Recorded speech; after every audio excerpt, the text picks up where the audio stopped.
So, hi guys! Good evening, good morning, good afternoon. So, naniniwala ba kayo sa isang himala?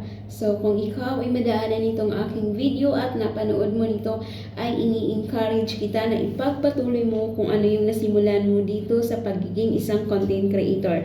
So, kung naniniwala ka talaga sa isang himala, sa isang blessings ng Panginoon, ayan, basta't alam mo lang sa sarili mo na ikaw ay gumagawa ka lang ng mga content na kung saan ka masaya at makakatulong sa karamihan. At gumawa ka lang din po ng mga bagay na makakatulong sa karamihan. Ayan, ano lang po tayo, maging marunong lang po tayong tumingin ng utang na loob sa ating mga kapwa content creator. Yes, alam naman po nila yan na marami na example, marami ka ng followers as hindi mo sila mababalikan, alam nila yan.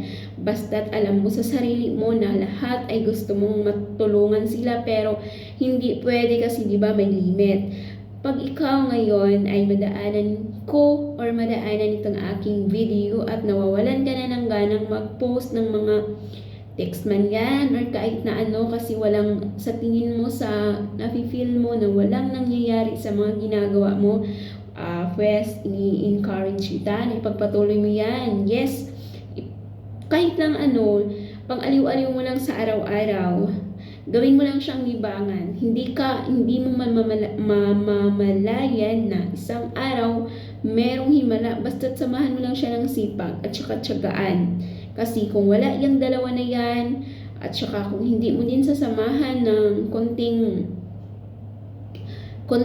tiyaga, kasi tingnan nyo ako guys, after ng work ko, dito nakaupo na ako, tapos maggagawa lang ako ng mga content na mapupulutan ng aral or motivational, kahit na ano, basta't alam kong hindi makakapagsira sa ating kapwa content creator.